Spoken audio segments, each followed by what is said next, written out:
The South China Sea, long a stage for competing ambitions and historic rivalries, is once again in the global spotlight. This vast expanse of water, dotted with islands and reefs, has always been more than just a strategic waterway. It's a crossroads of commerce, culture, and power. Today, it has become the epicenter of a dangerous and escalating standoff between China and the Philippines, with tensions rising to levels not seen in years. This conflict isn't open warfare, but a relentless campaign of Coast Guard standoffs, shadowy maritime militias, and complex legal maneuvering. Each side tests the other's resolve, pushing boundaries both at sea and in international courts. At the heart of the dispute lies China's sweeping 9-line, a claim that overlaps with the Philippines' internationally recognized exclusive economic zone. This clash of maps and maritime rights fuels a bitter contest for control. The Philippines, emboldened by a more assertive government and growing international support, is pushing back, publicizing China's actions, reinforcing its own presence, and rallying allies to its cause. Flashpoints like Sandy Cay and Scarborough Shoal have become powerful symbols of this larger struggle. Here, every maneuver, every patrol, carries the risk of escalation, and the possibility of drawing in outside powers like the United States. This is more than a territorial squabble. It's a contest over energy security, the future of international law, and the shifting balance of power in the Indo-Pacific. The stakes are high, and the world is watching closely. The stage is set for a protracted and unpredictable struggle, one whose consequences will ripple far beyond these contested waters, shaping the future of the region and the world. In the spring of 2025, Sandy Cay, a tiny, seemingly insignificant sandbar near Thitu Island, unexpectedly became the center of a major international standoff in the South China Sea. What was once just a patch of shifting sand suddenly drew the attention of the world's most powerful militaries. As tensions in the region reached a boiling point, Chinese Coast Guard forces landed on the sandbar, planted their national flag, and boldly declared sovereignty over the area. This provocative move happened at the same time as joint U.S.-Philippines military exercises nearby, adding a layer of complexity and risk to an already volatile situation. The Philippines responded swiftly, sending personnel to remove the Chinese flag and assert their own claim. This set off a heated exchange of accusations, with both sides racing to control the narrative and win international support for their actions. China's actions are part of a long-term, patient strategy, establishing a visible presence on even the smallest features in the sea. By doing so, they aim to strengthen their claims over nearby militarized islands like Subi Reef, gradually shifting the status quo in their favor. For Filipino forces, every patrol, resupply mission, and routine operation is now shadowed by Chinese vessels.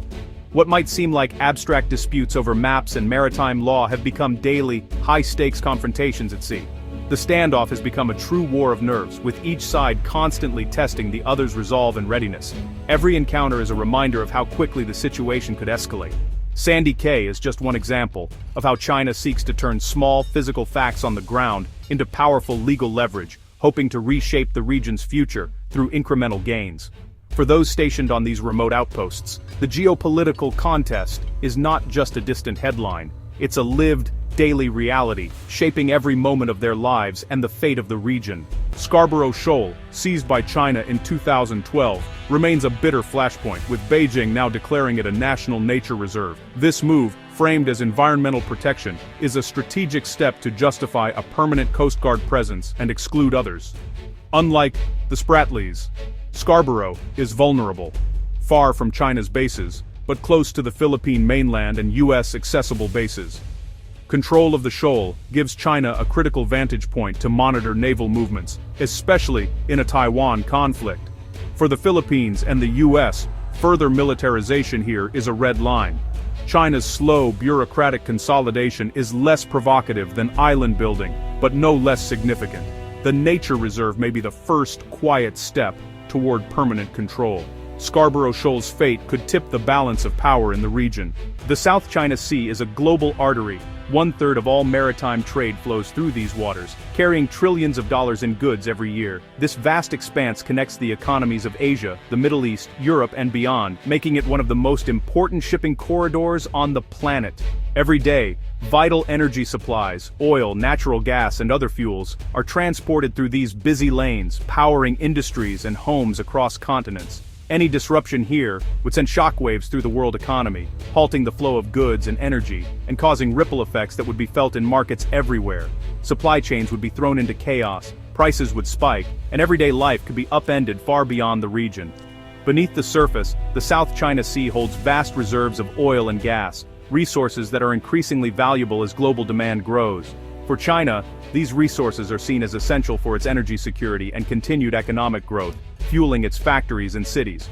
To secure its interests, China has built artificial islands, transforming reefs into military outposts equipped with runways, radar, and missile systems. These outposts project power, challenge U.S. naval dominance, and raise tensions with neighboring countries.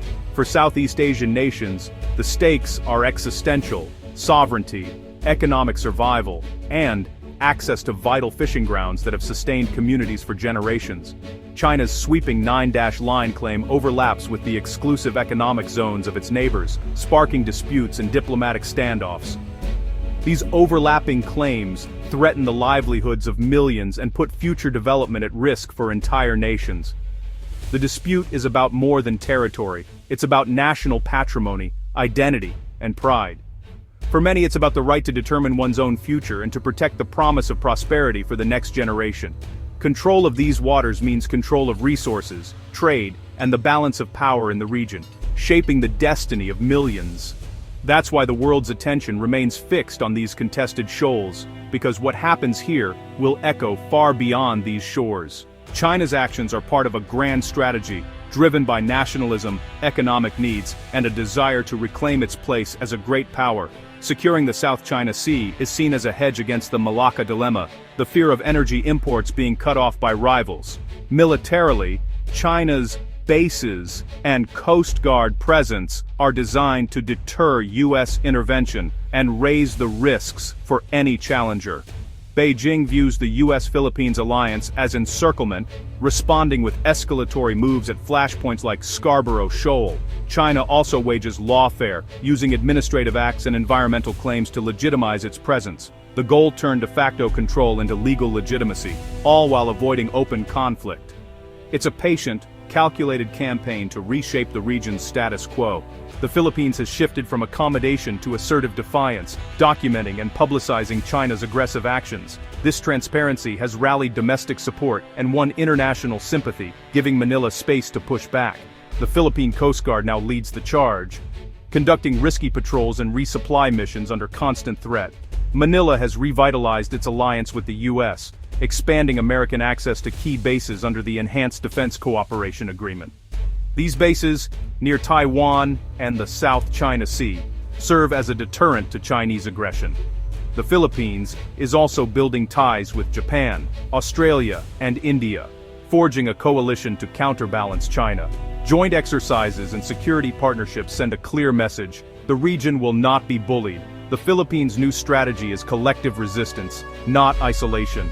The U.S.-Philippines Mutual Defense Treaty is now front and center, with Washington making clear its commitments extend to the South China Sea. This security backstop deters China, raising the stakes of any confrontation. The U.S. Navy's freedom of navigation operations and expanded military presence reinforce this message. Joint exercises like Balikatan improve interoperability and signal American resolve.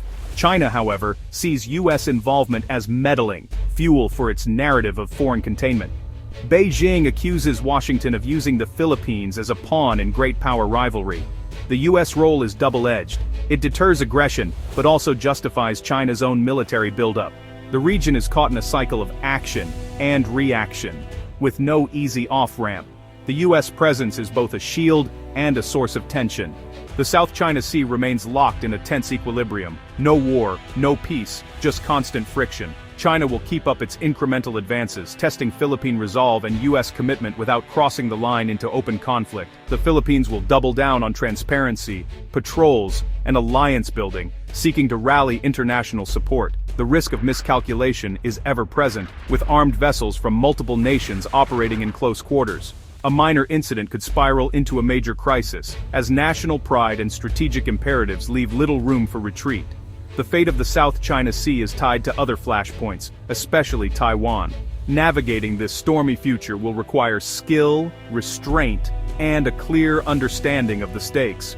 For now, the waters remain choppy, and the world is watching.